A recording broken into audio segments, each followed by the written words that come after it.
Hey, now, all right, my sweet peas, let's have ourselves a little heart to heart about something that goes way beyond just glitz and glamour.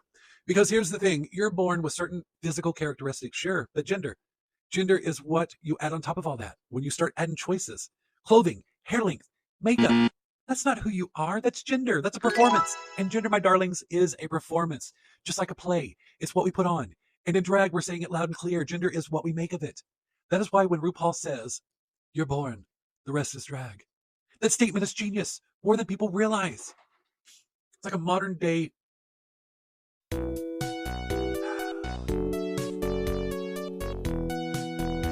Old cat lady turned superstar. I'm a trailer park queen, stars in my eyes, waiting for the day when I get my prize. Out of this double wide into a stretch limousine, I'll be bigger than Trixie, living my dream. Now, I know to some folks, it might seem like drag is just a bunch of boys playing dress up with sequins and heels, but honey, it's really so much more than that.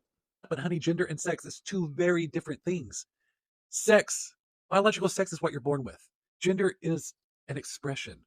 Drag teaches us that every one of us, even folks like Marjorie, are performing in some way. Some of us just have the courage to do it with rhinestones. You want to know how many genders and sexualities there actually are in the world? What's the world's population? When you figure that out, you have your answer. It really is that simple.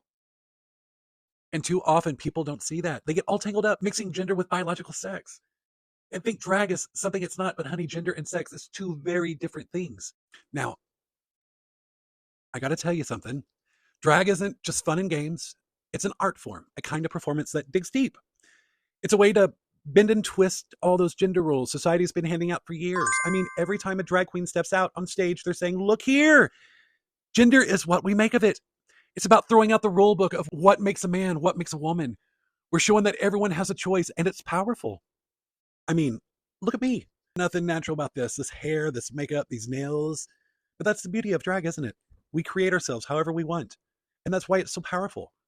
For those of us who've been told of all of our lives that we've got to fit into a box. I mean, let me just explain.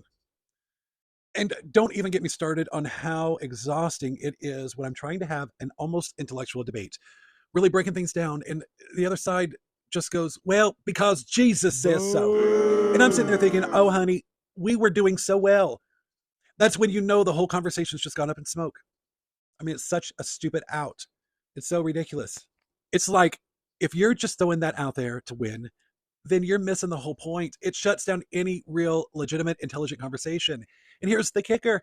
It's not just anybody saying this. It's our leaders, the ones running our government, people who are supposed to be looking out for us. They sit in their fancy offices spouting scripture instead of policy. And it's like, do you even hear yourselves? Do you see where I'm going with this? Right? You do see where I'm going with this. I mean, there's supposed to be a separation here between church and state, right? And when you mix the two up, you end up making laws based on what you think God said instead of what actually protects people.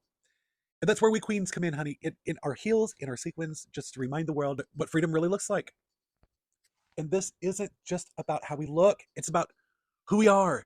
And that brings me to our dear Marjorie Taylor Greene. Now, this idiot, and trust me, that's the nicest word I can think of, our little Dunning-Kruger affected biatch. Bless her little heart. That woman has the self-awareness of a brick wall.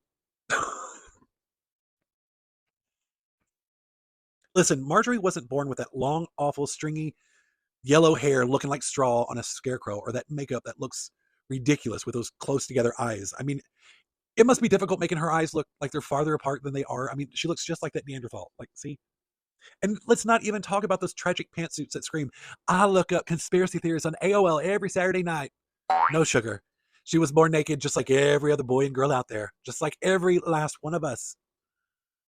Ugh, the absurdity of it all. And that's where the idea of camp comes.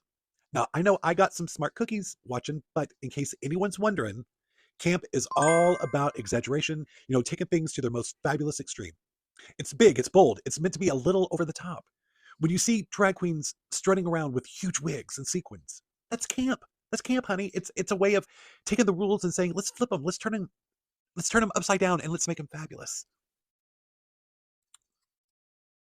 So, next time you see a queen in a dress that's more glitter than fabric, honey, just know she's doing more than turning heads. She's turning tides. Drag is liberation.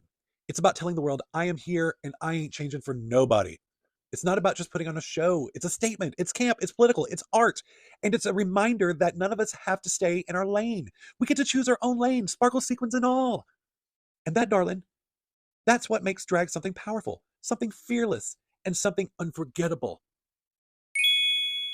So here's to drag, darling. Here's to freedom. Here's to making our own way, no matter what box folks try to put us in. Cheers, everyone. Drag is political. Be political. So, grab your rhinestones. Love who you want to love. And remember, drag queens are more than a pretty face. We're a revolution in lipstick. And honey, revolutions, they look good in heels, don't you think? Tell me for why that these hoes know.